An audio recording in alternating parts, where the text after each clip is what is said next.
Right, a very good morning, everybody, and welcome. This is Elite Masterminds, where I have guests that join me and discuss specific topics. Now, these specific topics will really encourage every single person that views this session on how to improve their business to the next level. Now, the type of guests that I bring into these particular sessions, they are guests that have really hit their business levels to the highest level. They've achieved what we refer to as cap status. Now, within EXP, I like to refer to us having 4 different levels within the actual EXP space. Level 1 is when an agent joins us, I actually recognize them because you're actually part of a big team, a team that is actually across the globe, nearly 90,000 agents. So that's that first recognition, and that's a level 1. Level 2 is when you do your transactions. We like to celebrate those particular victories. It's all your hard work that you put into it.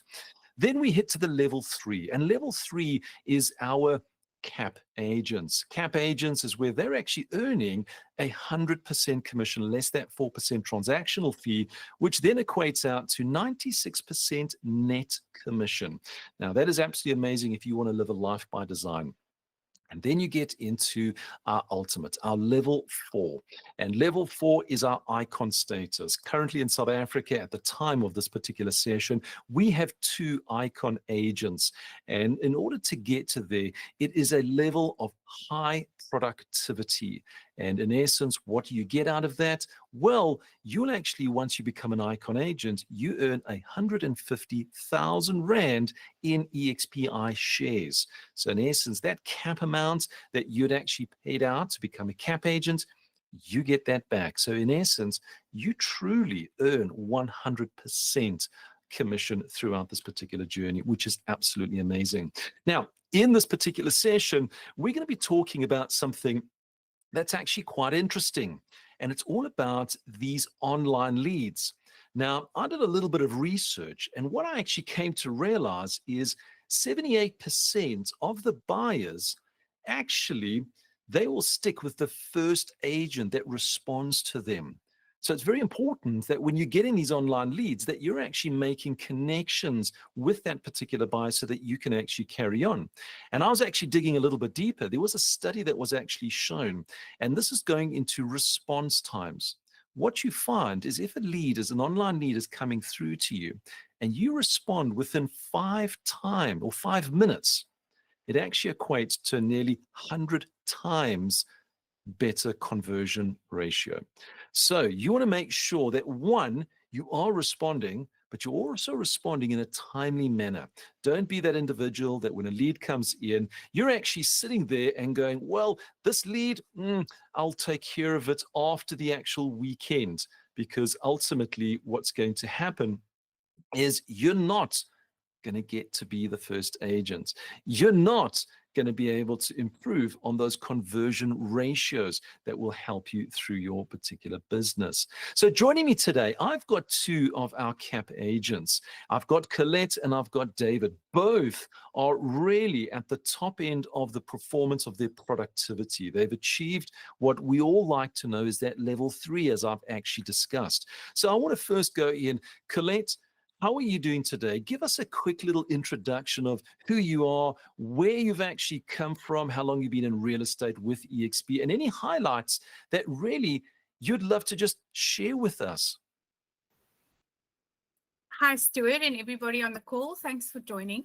So I have been in real estate now back in real estate for the years. I have done back in the old days, in 2006, I did the estate agents board exam and decided to start a real estate business, but then I didn't pursue it at the time.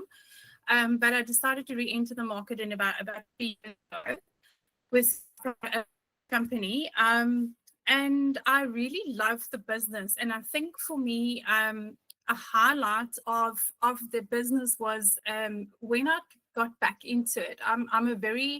I need to know everything before I go and I do something. So I did a lot of learning and I needed to be sure of a lot of things. So for me, what then resulted in a big highlight for me was in my first year with my previous company, I was nominated for one of the top listing agents in the company. And within the second year, I was also in the top 50 of the country, about, I think, 3 months of that year. So, yeah, I think for me, that's just in a nutshell. And then I'm obviously, as you said, a capping agent. We've recently relocated from Johannesburg to the beautiful garden route of Plettenberg Bay. So now I feel like a brand new agent again. I got to start all of those things from scratch. But thank goodness, I've seen the results in doing the things that I needed to do from the start. So yeah, and I'm happy to be here and glad to share some of my experiences, and hopefully it can also help some of you guys out there. Excellent. Thank you for sharing that. And, it's actually amazing when people start moving from one location to another location, they think, hey, this is great. But you've actually got that added advantage. You know what to do. You know how to actually do it. Now it's just about putting it into practice.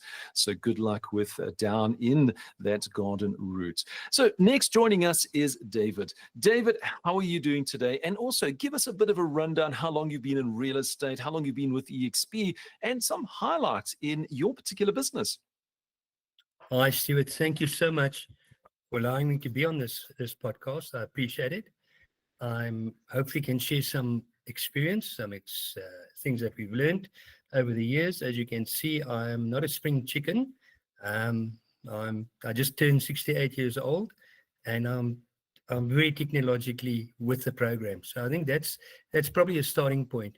But going back, a quick recap of my career leading into real estate. I started out in engineering, achieved Apprentice of the Year award with Eskom in 1974. How many of you were born then? Anybody? 74? Yeah. So I got that award in 1974. And then I trained as a mechanical engineer, became involved with one aspect of the training, which was marketing. I enjoyed that very much. Ended up in a Fortune 500 company, Swiss company, and was the youngest sales manager that they had. We were very successful. Moved from there into the financial world, where I became a broker. I felt I was putting too much time in and not being rewarded for my time. And so therefore I exchanged that for a financial broker, where I was constantly in the top 20 in the country, doing well, running 3 or 4 offices by myself. So that was an experience of note. And one day I had a family come in, policemen actually, and they had a claim on the insurance, and I'd done all the financial planning, and they were not being paid out. And I said, at that point, I said, thank you. Doesn't matter how much money I'm earning, and I was earning a lot of money. How much money I'm earning does not matter. It's the integrity, and I moved out of the industry. And then I went into real estate. So I passed my board exam in 1993, when we still did a slightly different board exam that we do now. It was focused more on the technical side of stuff and how to work with numbers, time value of money. So you could actually go and sell a development at that stage because of the kind of input you had. I then the companies that I worked with, I was constantly either first, second in terms of top listing agent and top selling agent. And in 2006, I started my own business, One Vision Properties. And I was approached by Harcourts to open a franchise before Harcourts was even known in the country, which I did in Alberton. We were a top office. We were number 10 out of 160 offices every year, more or less. And it produced my wife, who's my partner in the business. She was top agent for a number of years. We were ranked internationally, I think, 57th in Harcourts. So we've had a good run. In 2017, my stepdaughter and grandchild went off to Spain. My wife was missing us so much. I wanted to go to Spain. We were offered a position with Keller Williams Spain to go and work there, which we did. Timing wasn't good because we had Brexit. My main market were the British, Brexit, the British exiting out of Europe. And then came COVID, which they were a little bit moggy, similar to what we had here. They were totally off the chart with how they ran that thing. And then we had the Ukraine war. So the whole thing just, the parameters changed. So we decided to come back home. And I want to tell you, South Africa's got the best people. Trust me, we've got the best people. So I did spend a little while with EXP Spain, which is very interesting and a little different to EXP South Africa, because we all have our markets have their own way of working and doing things. And I've been with EXP South Africa now for, I think it's my third year I'm going into now with EXP South Africa. Yeah, and very happy, because what I like about it is you can apply your own initiative within the tools that you have, and you can work without boundaries. And it's an amazing company. You don't have somebody standing looking over your shoulder and saying, have you done this? Why haven't you done that? Oh, and it's going to cost you this and that. No, our tools are amazing. For 900 Rand, it's amazing. If I had to run my own business, I'm quite sure I'd be somewhere around about 20 grand a month into costs. So yeah, that's my quick story. No, fantastic. And it's always great to hear the journey that people go through in this real estate space to become a top producing agent. And David, you sharing all of that, going all the way back to when most of us were actually just a twinkle in our parents' eyes, right up to where you've actually gone into real estate, where most of us were still trying to go through a maths exam or a science exam at school. You're actually taking that particular journey. And what we've actually come to realize, a top producing agent is still a human being. They're not this special individual out in the world that is kind of unique and born a special way. And that's one thing I really want to bring across when you start to actually almost get introduced to the variety of guests that I'm going to be having through these particular sessions. They're all human beings. They're all capable of doing exactly the same as what you're capable of doing. It's just that they've understood how to do it. And that's why we go through this particular sessions. So today I want to talk about something which I actually alluded to in the beginning, which is the online leads.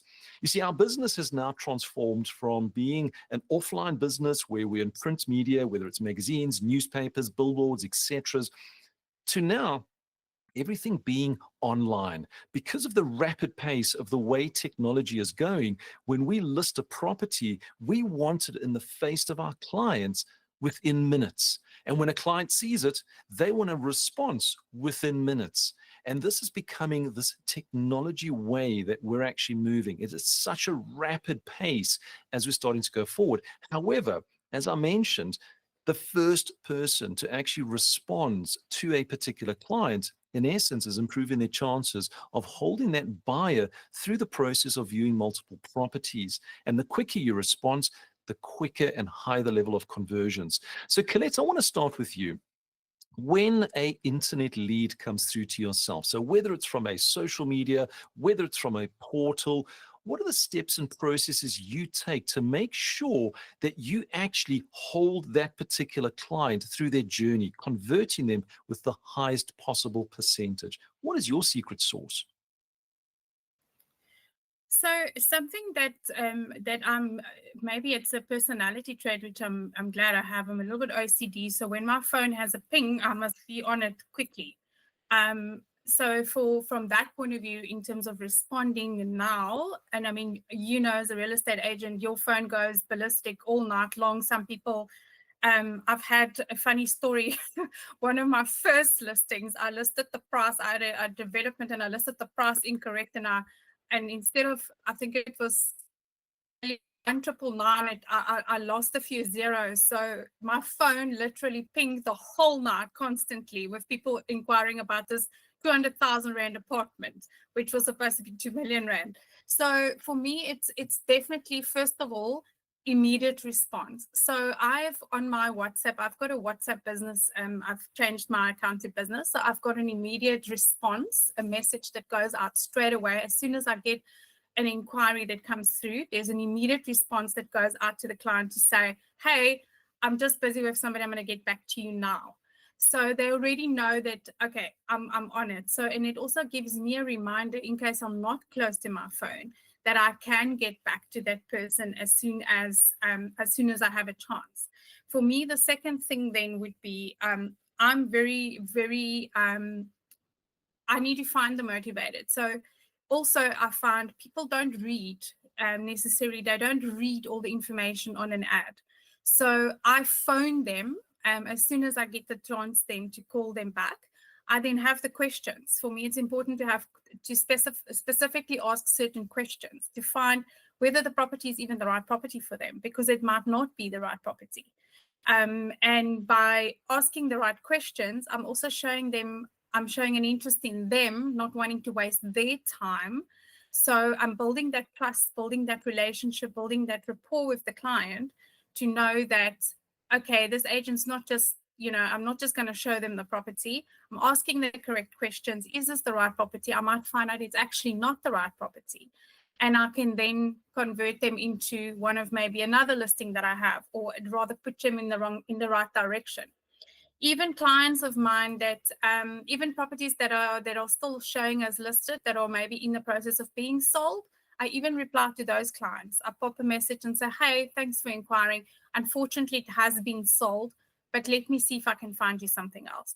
And a lot of the time, the clients say to me, wow, you're the first agent that even bothers coming back to me. Some of them don't even bother.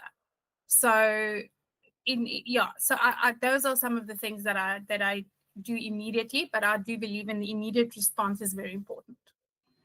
Fantastic. I just want to expand on a few. So you've actually got it set up. A message comes through to you. There's an automated WhatsApp response. Hey, it's Coletia. I'm busy at the moment. Can't respond.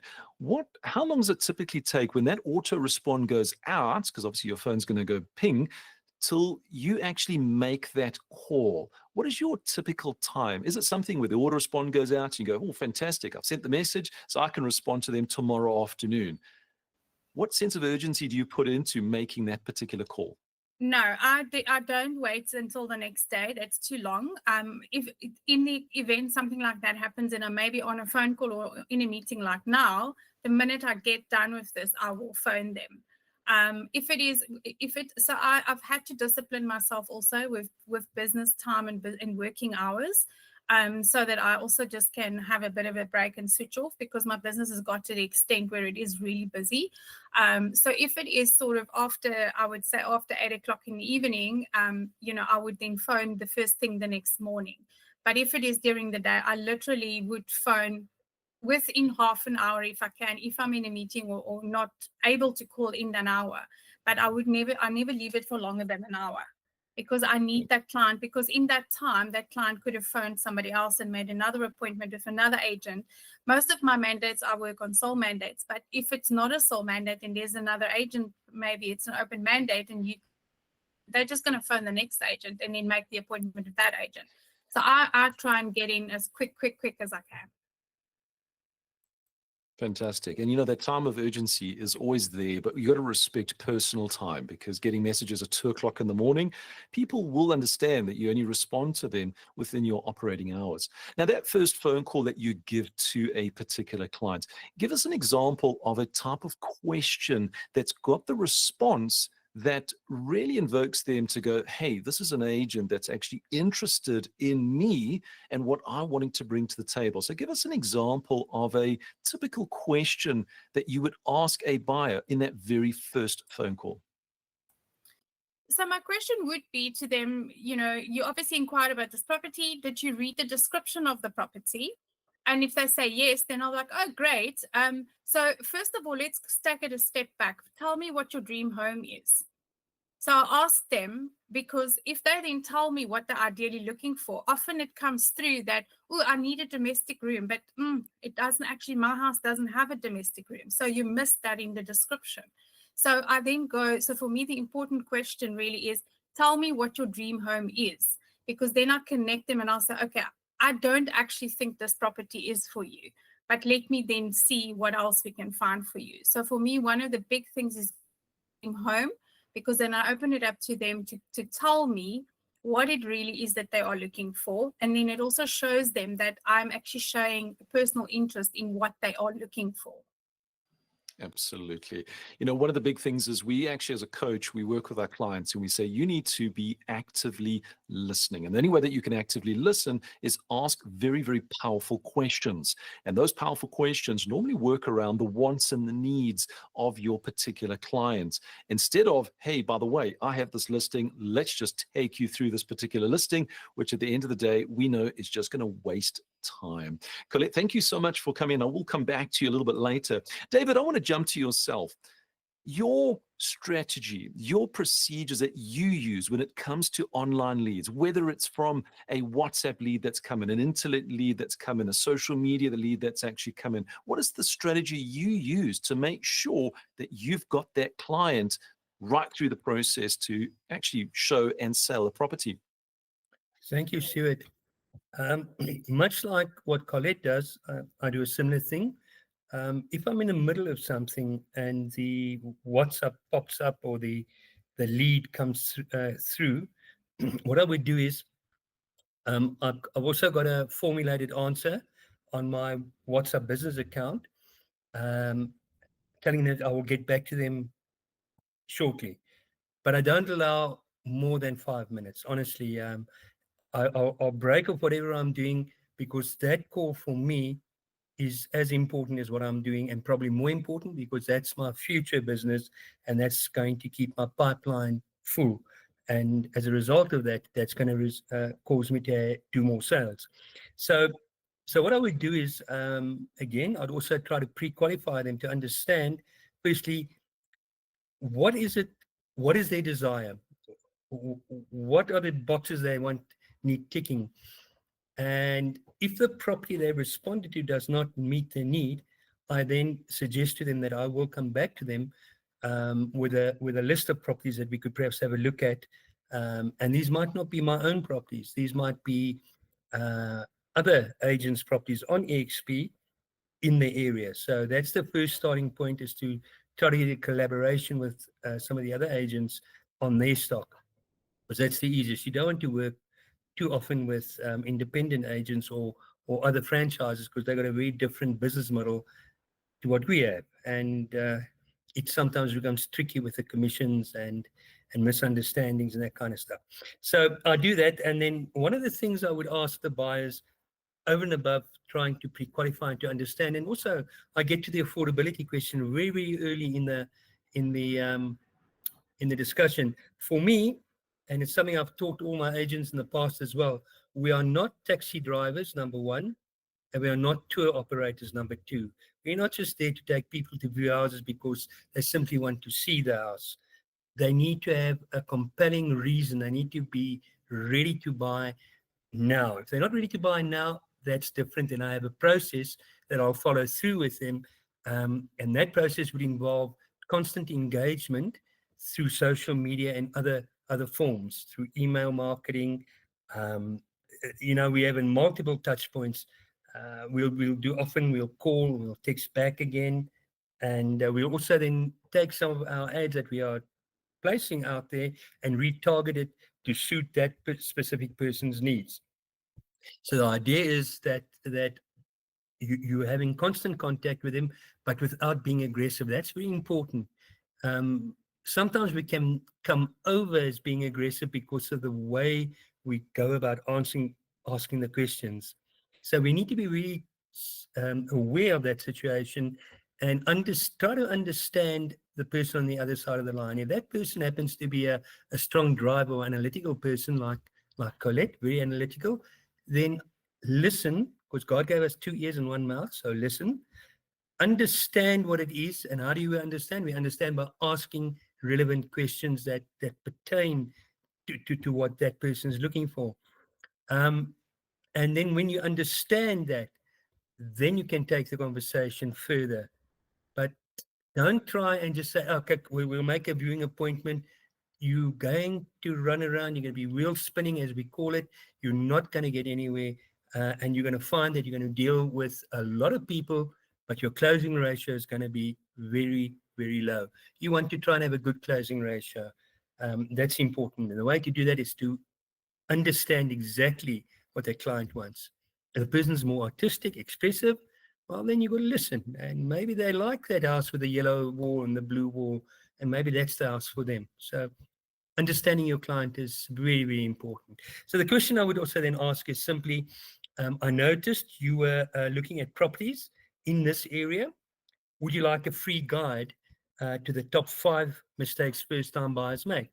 So that implies that you need to have other tools, your own tools that you've developed. Maybe you've got a YouTube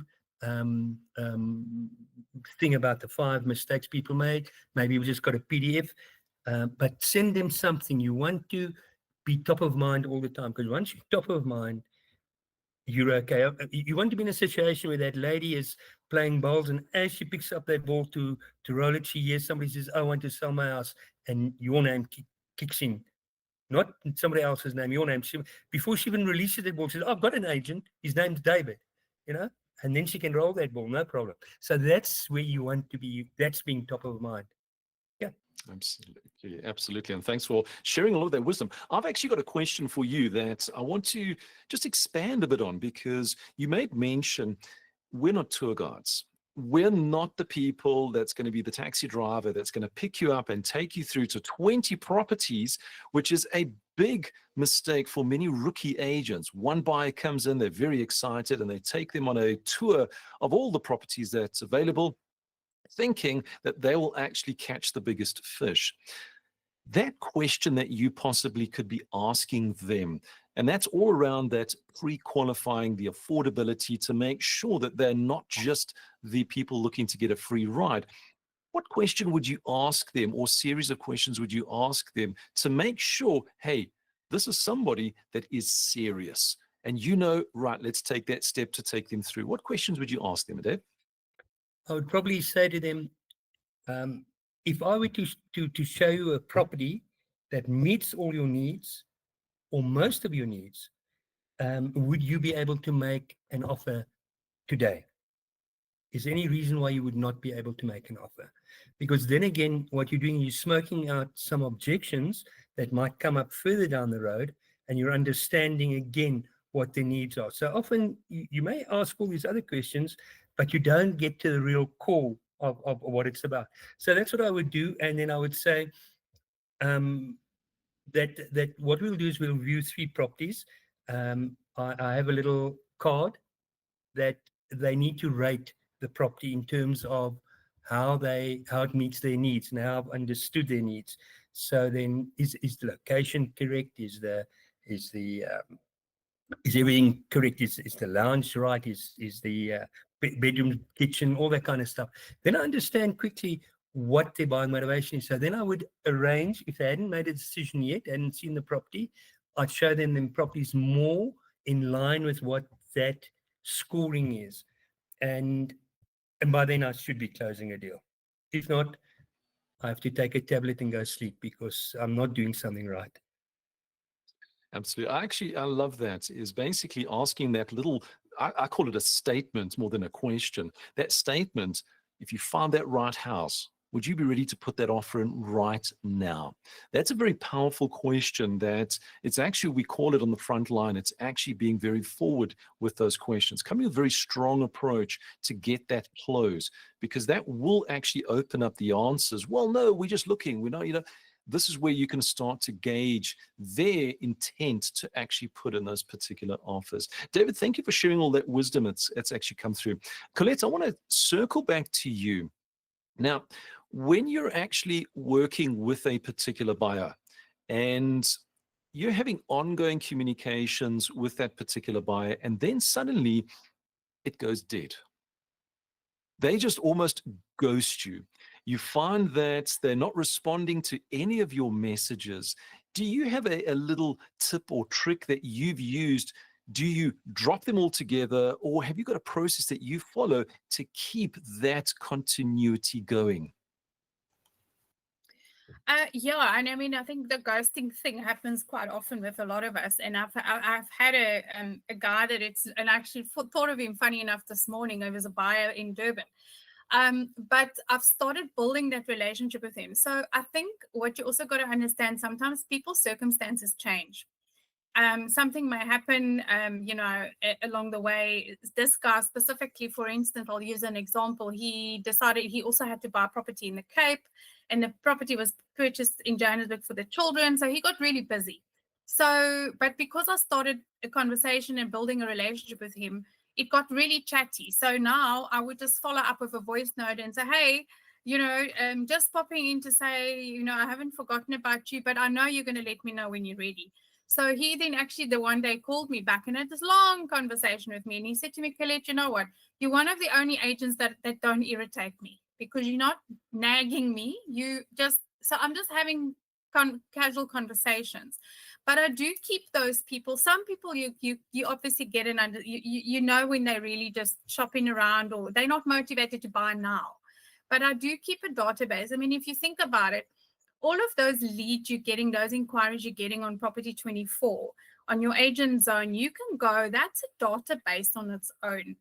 And if you put all of those buyers into a database and you just communicate with those people like on a quarterly basis, you put them on, you send a WhatsApp or, hi, you contacted me, like David was mentioning, being on top of mind. So creating a little marketing plan for yourself that you just stay in contact with those people, even if it's on a quarterly basis or however many times you want to do it, or on a holiday you send a little picture. I'm a pictures person, so I like making little pictures and sending out WhatsApps with little pictures and like little real estate jokes or little things like that. So I would stay in contact with those, but like really hot leads, like for instance, this client of mine, I know he is going to buy, but the time he's just very busy at the moment. He's a very busy person.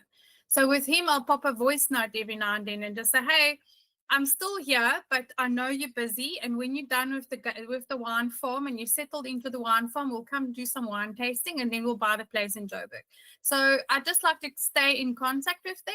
But do remember that database that you're getting from your leads, those are people that already passed the poppy problem that you have because they already said, hey, you can contact me. Here's my email. Here's my telephone number.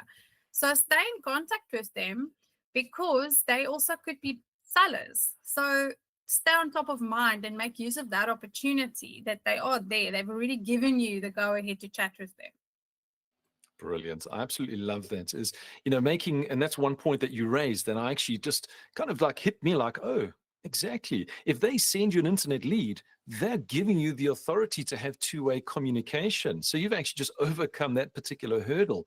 So one thing that I really heard was follow up, follow up, follow up. And that's something, if a lead is coming through to you and you're having communication, never stop. Make sure that you keep on that communication with them because life becomes hectic and they might just be sidetracked. David, I want to come to yourself. And this is something that every single one of us have experienced. We get a lead that comes in. We're getting excited. We've automated that response back to them, but there's no reading. They haven't come back to you. You try and make those phone calls, but they don't answer the phone. We have this where a brand new lead that comes in, we just cannot get hold of them. Now, do we say, well, if they don't respond within the next 24 hours, I delete them? Or do you have a system or process that you follow to make sure that you explore every possible opportunity to make contact with them? What is your strategy around that? People that just don't respond to you right from the start. You're on mute at the moment, Dave. Sorry. Yes, I hear you. It's difficult, but you need to continue to try and make contact with them. So my initial way of going about that would be to email them back. Firstly, to try WhatsApp them on a regular basis. If I'm not getting a response, something might be wrong. Maybe their phone has been stolen. Anything could be happening. So the idea then is to classify them as in terms of their importance, in terms of the motivation as you understand it. At this point, because it's a cold lead, and well, it's not really cold, but it's you don't know anything about them, so they'd probably be a half a star or a 1 star using the rep CRM system. But what I would do is I'd put them into a marketing campaign. So you need to have marketing campaigns developed as to how you're going to deal with this type of lead that's not responding. And then you've got to have multiple touch points with them. And you've got to touch them regularly. Again, if you're doing that, you're becoming top of mind for them. So your touch points could be using social media. And sometimes you can just look up who the people are on Facebook, for instance, or on Instagram or whatever, and make contact with them via that way. But you use your social media, you use your email marketing, you have a mix of WhatsApp marketing as well, and in between all of that, you also try to phone them from time to time. The frequency, I think in the beginning should be reasonably high frequency. And as they're not responding, perhaps then just phase it out a little bit so that you're not becoming overbearing and not overrunning them with all your messages, etc. But at all times, your whole campaign must be respectful. And at every point, I believe you should be redirecting them back to your mini website, which you can do, which we have within EXP. Because again, as I said before, if they search on that mini website, they will find properties which are with other EXP agents, but you'd be which shows you as being the agent. So it gives you a lot of credibility. It gives you a lot of, builds trust, because that's important. You need to build trust. Something that we also tend to forget is have a Google business page, have good reviews and testimonials. So part of your marketing strategy can share some of those testimonials. There's nothing wrong with doing a WhatsApp video and sending it off to them. Perhaps as I'm working on this, I haven't done it yet, and that is to have an introductory video. Tell them a little bit about me, couple of testimonials. Maybe it's a 3-minute video or something, because people are busy. They don't have time to watch 10, 20-minute videos. So you do that as introductory, and that might be your first point of call when you find the guys are not responding.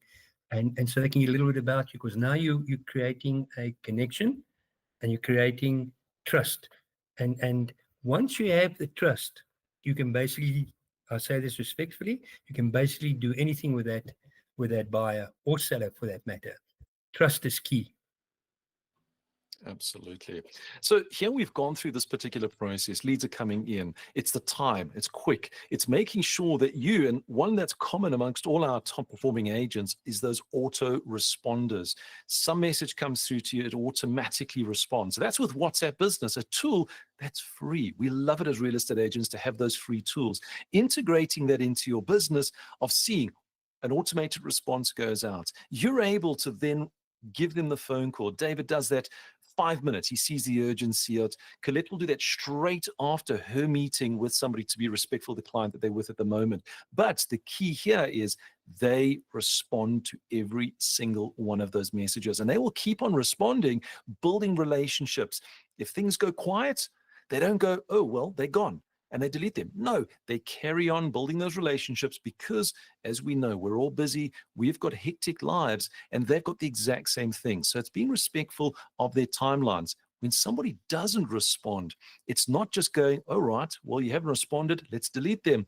You carry on being persistent and consistent, making sure that you get into a strategy to make sure that you can open up. With David actually saying the intro video is absolutely fantastic, because then they get to know who you are as an individual. And throughout this particular journey, ultimately what you're wanting to do is to be highly respectful of the leads that are coming in. Remember, somebody has taken the time to go onto that particular portal. Somebody has taken the time to click on that button. Somebody has taken the time to fill in their details. Somebody has taken the time to actually want to speak to you. So we be respectful, and we try and get back to them as quick as possible. And this is the way that we can actually start to improve and increase those conversion ratios, because without a buyer, you can't sell properties. So we need to make sure that we are running at the top level of our particular game. So Colette, David, I actually want to thank you both for coming on to this particular session. I'm going to open up to some Q&A. So if you do have any questions, you are more than welcome to turn on your microphone, and you can ask a question to either Colette or to David. Alternatively, you can pop it into the actual chat box, and I will actually then go through. So there we go. Adele, you can turn on your microphone. Go for it. How are you doing, Adele? I'm good and all of you. Thank you for the session. I wanted to ask Colette and David. I've sold a house here in Simonstown recently, so that's great. But one of the problems I picked up is that there was a buyer. He called through. I answered immediately. I asked him the questions we have to. Do you need to sell in order to buy, or have you been pre-approved? He got terribly offended and reported me to EXP head office.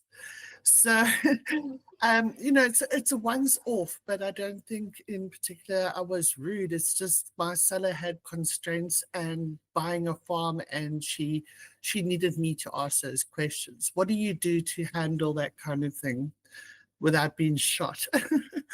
So, Colette, let's start with yourself. Think of the situation that you may have experienced. You're asking those questions, and suddenly people are getting offended by the question. How do you typically respond to that? It's a very good one, and it happens very often. And I'm actually going to say this because this is quite funny for me. Because I was with my previous company, and Brad, one of our top agents at EXP, actually responded to this house I was selling. And in my absence, while I was away, one of my colleagues was running with the interviews on that, or the appointments on the house for me. So. And this was also something specific that happened because in Adele, what I used with my client, with in this specific instance. So my seller was very specific. Her timeline did not allow for her to have anybody come and view the property that still had to sell their property or needed to still get a bond or anything like that. They needed to be in Cape Town by X time. So all of the people that inquired, we said the same thing to them. Are you pre-qualified? Do you still need to sell? And some of them were offended by it. And so I'm bringing Brad up. So Brad was one of the guys that inquired, and Suzette, I think the way she handled it, she came across it was a little bit, maybe she didn't explain it properly. So going back, so that's what I say to my clients. I say to them, look, my seller is very specific in this because of their timeline attached to them selling their property. They only want to have buyers that don't have, so we've got a specific time in which we need to make this happen. So unfortunately, we don't have time if somebody still needs to sell their property because the time can cause a delay or they've already bought another property, they could potentially lose that property.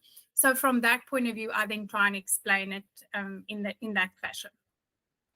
Fantastic, thank you. And David, let's get your side of it as well. I'm sure in your few years in real estate, you've had this happen to yourself. How do you respond when a client goes, "How dare you ask me that question?" I send the hitmen around so they can sort the client out. No, I don't. What I do is very similar to what Colette does.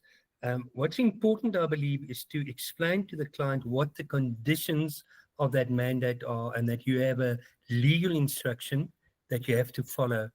So it's not your requirement, it's the client's requirement. I think that's the important thing to bring over. The other thing is to also explain to them that in terms of the POPI Act, we have to know our client. So these questions are actually legislated. It's not, I'm just a messenger. I'm not the guy who makes the rules. You can go fight with Cyril and company if you're unhappy with the rules. So if you don't mind, and if they do object, I said, well, I'm sorry, I'm unable to help you any further with this one. However, then we redirect them into something else, get them into our marketing campaigns, whatever the follow-up is required to get them into some other property they might be interested in. So that's in a nutshell, Adele. That's how I would deal with it. Fantastic. Great. Thank you, Colette and David. So ultimately, just to sum that up there, that basically is setting expectations. It's expectations that's set from the actual seller as per the mandate. And if you are getting any form of resistance, it's actually very easy to actually share those expectations. And I would actually say, if you are speaking to a particular buyer, you can actually start the conversation. Hey, by the way, as per the mandate agreement, I need to make sure that I ask you a few questions. Are you open to it? And if they go, why? Well, as per the mandate, we need to make sure of X, Y, and Z. So it's actually setting it up, setting those expectations, and then asking those questions. If they feel uncomfortable, well, are they the right buyer? Are they just hiding something? So that's something that would actually go a little bit deeper, excuse me. Right, so jumping back in there, Michael, you've got your hand up next. Go for it. Yes, thanks so much. So this is actually just a question of breaking into a new area. So Colette, you've moved, provinces. David, you went from Harcourts, jumped around the world, and then came back to EXP.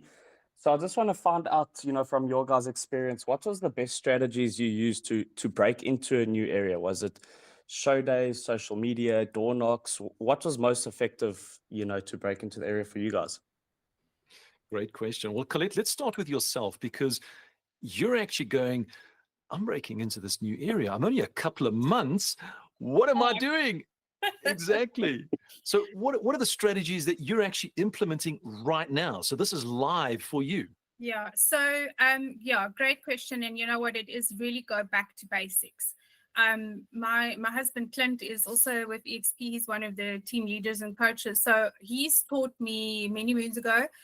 He actually had a really great course in terms of how to work your farming area. So I'm going to show you guys here. Here's my map. So I don't know if it shows up. Here's my, no, it doesn't want to show. I've printed an area map of my little town where I'm at now. And I'm literally farming. I'm dividing it into areas. I'm getting to know the areas, where I'm at, what streets, where complexes. I've divided up all of my complexes, estates, all of that. And I'm lead training. I have to start get back to the basics, get to know people, phoning, making those phone calls, doing WhatsApp campaigns. So it's really just lead generating. You have to pick up the phone. I'm also a very social person. So we've done 2 golf days in the area where I've literally just gone out and done a whole lot of branding. I'm not big on show houses. I don't think you sell houses necessarily on show days. In my experience, it doesn't work. But also in our area, show days are not necessarily a big thing. In some areas they are, but not in other areas. So you can use show days as well to market yourself. But for me, being a very social person, I use events. So I try and get involved in a lot of events and a lot of things that are happening in my area. But basically, it is lead generation. Farming, split your area into, start working in area per area, get your boards out there and get your name known in the area. And that's where you literally, you got to start somewhere. And that's it. That's the long and short of it. Absolutely. So to summarize, what Colette is actually saying is build awareness, build relationships. And ultimately, that actually falls into lead generation. And for anybody that's been in any of my lead generating programs, I actually switch those 2 words around. Start generating leads. It just makes it sound so much better. What can you do to generate leads? And obviously, building that awareness, building those relationships is really going in there. So well done yourself, Colette, because you're actually now doing what you've done for so many years and actually now putting it again back into practice. David, for yourself, you were a slightly different experience because you were actually out of the country. So things change when you're out of the country for some time, and now you came back. What strategies did you put in place to make sure that you're almost reconnecting and getting yourself up and running again? Before I left South Africa, in my area, I was part of a multiple listing group, and I was also a shareholder in that and a committee member.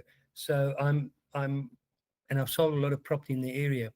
So I'm pretty well known. So just by making contact with the old clients and asking them if they know of anybody who might be selling in the next month or 3 months, that was the one part. The other part is I do believe you need to brand yourself to be visible. So what do I mean by that? Maybe you need to get a gazebo and just sit on the street corner and just wave at everybody as they go by. They will take notice of you. They will remember the name. You don't have to do anything other than that. Just wave at them. Have a chat. If they stop, have a friendly chat. Get the details. So that's another way.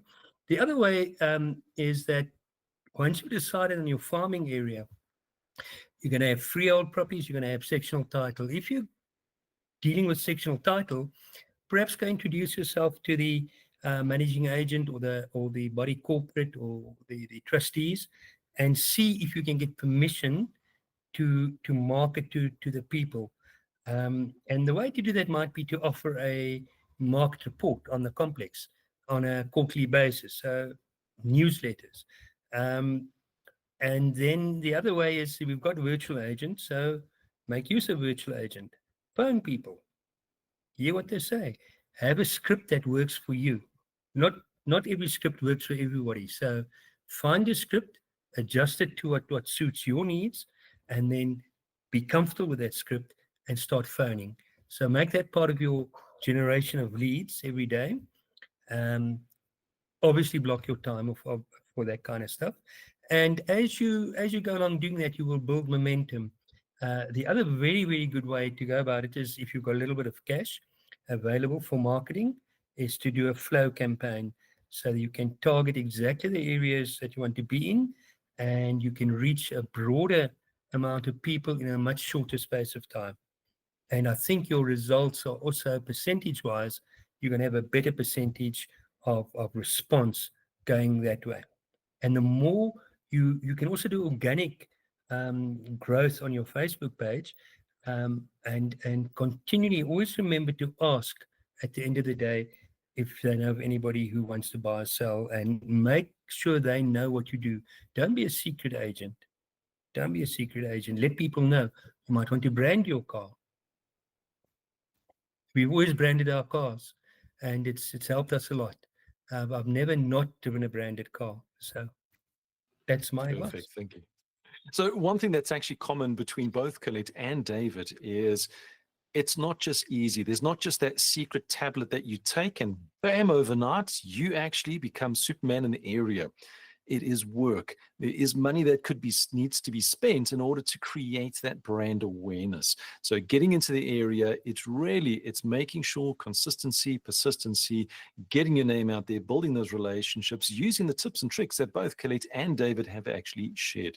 Conrad, I see your hand is going up. Oh, go for it. You can ask your question.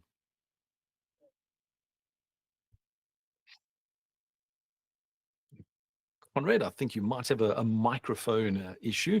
Anything coming there? If it doesn't work, you're more than welcome to pop it into the chat box. No, still not coming through there. So pop that into the chat box and I will be able to then ask the question on your behalf. So a question that actually came through, and this is actually an interesting one. It was specifically around another agent looking to get leads for their properties. How can you then go about and assist them? Now, I want to take this particular question because here's a bit of a risk that comes into it. One, if you're going to be marketing somebody else's listing and doing the listings for them as far as the marketing for buyers, ultimately, you're going to be handing that particular buyer over to them, trying to close on those particular deals. And there is a huge risk that does run in that, because it means that you could actually spend a lot of your money and your time and not be able to close a particular deal, because they could actually then bring in a particular lead and close, and now you spent a lot of time. So be very cautious when you are wanting to market another individual or agent's leads. There is a risk factor involved with all of that. So do be cautious when you're actually going out there to try and help another agent. What I would suggest you do is go into a collaboration. In other words, you go in as a dual lister on that particular property within the actual platform that we're in. And that allows you to then, the two of you have an agreement that you will actually share on that particular commission, and the two of you can actually work on that particular property. It's so too often that we do hear of agents that have done these, and we call them not real legitimate collaboration deals. They hand over the buyers and suddenly deals go through, and that particular agent that's been finding the buyers does not get commission. So do be cautious when you're actually going through that. So jumping on to Conrad's question, he wanted to know about, David, when you mentioned the touch point, how does he implement and use that technology? Now, I want to expand on that before I jump into David, because the first time I heard that word, you need to touch your clients. And I thought to myself, this is going to end up with me being in prison if I'm going around saying, hey, I need to touch you. David, give us an example of what is a touch, and it's not something that is illegal that is going to put you behind bars. Give us an example of maybe 2 or 3 different touches that you've used. Well, the simplest way to just define that, it's not a physical touch. It's a touch through communication. So you might wish him happy birthday. You might wish him Merry Christmas. You might wish him happy house anniversary, that kind of thing. So how you would do that is obviously with email or WhatsApp, some form of communication. Another touch might be that you're sending out a report. Another touch might be where you are making him aware of other properties which are similar to those that he's looking at. So that might be another touch.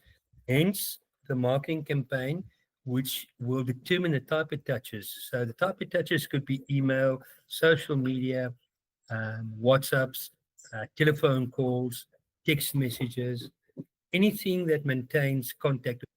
That's the easiest way to describe a touch without being rude. Absolutely. So using the different types of technologies, WhatsApp, that's a tool that you use to send out a particular touch. Your emails, that is a particular tool that you can actually use to send out a particular touch, as well as a lot of automated tools that you can actually put together to help you through that particular process. And there's many, many of them out there, too many for us to even go into a discussion about. So a question that also came through on the chat box, and Colette, I want to get to see your feeling about this one, is you get into a new area, which you're just about to do. There's already an agent that is the agent of choice, the specialized agent, the dominated agent for that particular area. Do you sit back and go, oh no, I can't do this anymore. Let me find a different industry. Or do you go, really? You're just my worthy rival, and I'm going to replace you. What is your tactic around that? Yeah, that's a very big one as well. I mean, like for me now, there's somebody said to me that, oh, but there's 100 agents here. I'm like, oh, wow. Okay, well, I'll be another one. So I do take on the challenge, because you also got to remember sometimes that agent that's already there that may be so busy, they may drop the ball in one day and annoy a client and not get back to the client. So that client may then become your client, or you may be able to, sometimes people clash, personalities clash. Some agents may, the way that they work, maybe they're too direct, too forward, too whatever, and you're dealing with a client that doesn't appreciate that kind of approach, and you come in and you have a different approach. So there's always opportunities, and it doesn't scare me. You know what? I think there's enough business for everybody. And if you keep doing what you're doing and you're staying on top of mind, yes, that agent is on top of mind because they've maybe been there for a long time. But if you're going to come in and you're going to do, and you may do something a little bit different, and I've now picked it up in my area, there's a lot of very old school agents here, and I'm not saying old people, I'm saying old school agents, and they may do things a bit different. And we've been taught a lot of new things, and within our company, the tools and the mechanisms and the things that we have available to us gives us a little bit of an edge to do things a bit differently. And when you mention that to them, they're suddenly like, oh, okay, you're going to do something different than these other agents have been doing for so many years. Let me listen to what you're saying. And that's your foot in the door. So don't be scared of that. Just grab that opportunity and get in front of that client. Make sure just tell them, hey, just give me half an hour of your time. It's going to be worth it. And stick to your promise. Absolutely. And one thing that's absolutely key, that agent that might be the agent of choice, the specialized agent, the agent that dominates the area, they once started in the same place as you. So just remember that. They didn't step into that area and become the top agent of choice. They started at the bottom and they slowly built their business over a period of time, which means you've got the same opportunity that lies in front of yourself. Right, let's jump into the last 2 questions to be respectful of our time. Adele, go for it. What is your question and who's it for? Hi again, for Colette and David. I know that, the biggest thing in our industry is to find stock, and I just wanted to hear from your side, what is your take on really expired listings? Because we all see houses that have come onto the market 5 or 10 times in 2 years. You know that there is an inkling that that person wants to sell, and it's obviously an overpricing issue. Do you pursue that? It's quite daunting to get that person in your pocket and give you a sole mandate. I agree with you, Colette. I only like to work on sole mandates. Otherwise, it's just too tiring. And yeah. Absolutely. So heavily expired stock. Well, I know for every experienced agent, the first thing that comes into their mind, well, it's either going to be price, it's heavily overpriced, or it's going to be price, it's heavily overpriced, or it's going to be price, heavily overpriced. So it's one of those three. I'm not too sure which one it is. David, from your experience, properties that are expired, been on the market, off the market. I know there's currently a record of properties being on the market for nearly 21 years. What is your experience? What do you think the problem is with that particular property? Generally, could be one of three things: overpriced, overpriced, Yes, overpriced. yes.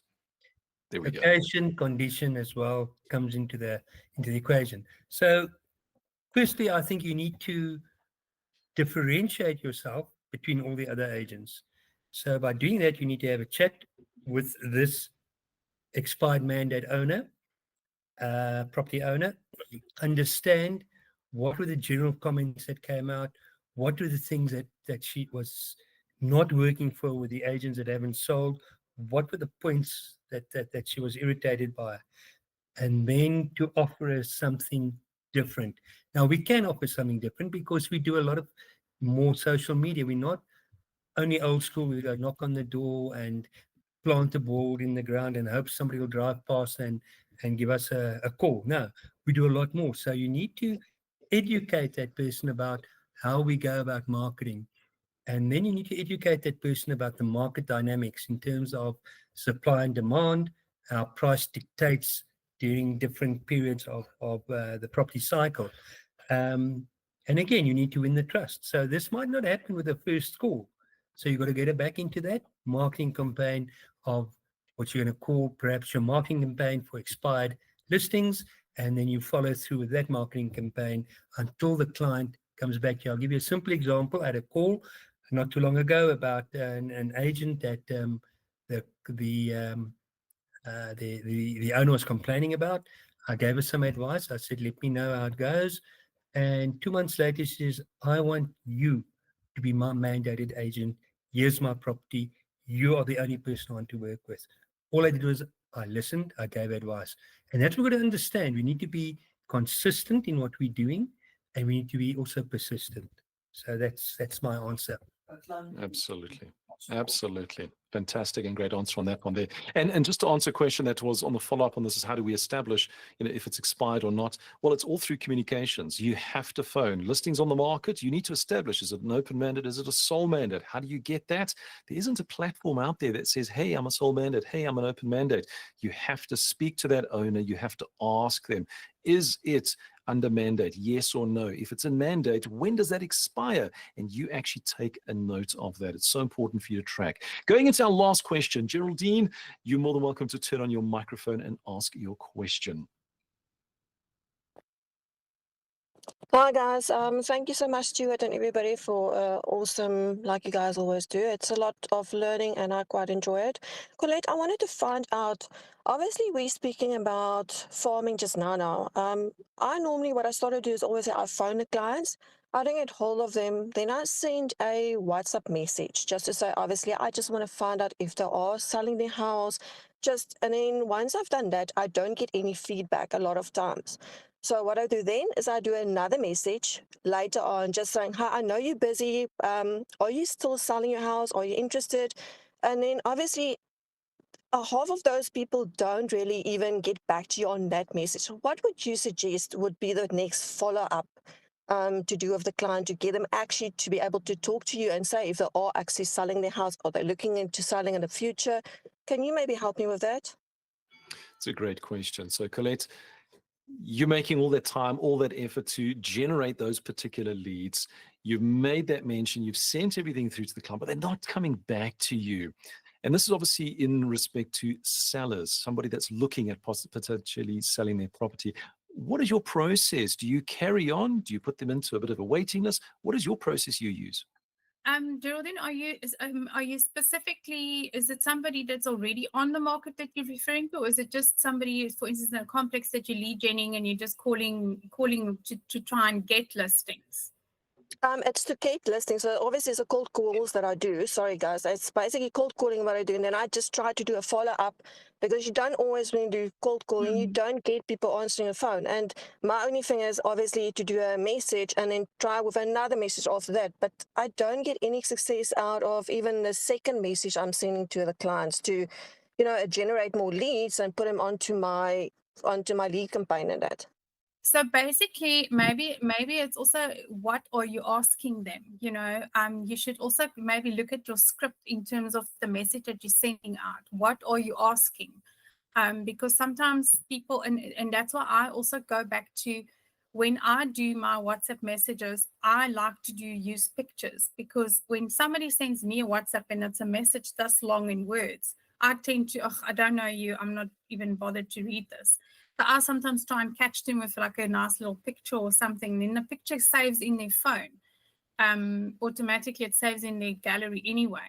So look at the kind of question that you're saying, or the kind of message you're sending out, perhaps. I know Ada spoke the other day about the NLP kind of question. So you should try and maybe just revise the question that you ask, or the message you're sending. Say, for instance, say something to the effect of, this area that I'm working in, or your area is really high in demand for property at the moment, and we've got a lot of potential buyers out there. If the price was right, would you consider listing your property with me in the next 3 to 6 months? I'd love to work with you. Just pop me a message and let me know. See what kind of response you get back. So maybe change the message that you're sending and the wording that you're using. Absolutely. Fantastic, Colette. Thank you for that. I know we're running out of time in this particular session, but that was a great way of actually responding. It's always what you're asking and how you're actually delivering through this particular process. So now that you're looking at converting these online leads into actual conversions, remember the process is make sure that your timing is as quick as possible. Make sure that you put some form of automation. This was a common element that's come out. So using WhatsApp Business is a great tool to make sure that when someone sends you a message, it gives them an automated response, which then just makes them feel, hey, this person actually wants to deal with me, and as they're going through. So I want to close up the session and say, Colette, David, I want to thank you so much for your time. Thank you so much for all of the wisdom that you've actually shared in answering of these particular questions. So going forward, don't forget, look out for future sessions where I'll be talking with our top producing agents, seeing how they go about certain questions that have come through to me and how they actually answer it. So from myself, Stuart, I want to wish you all a fantastic day forward. So from Elite Masterminds, look out for our next one. Cheers for now, guys. Thank you so much.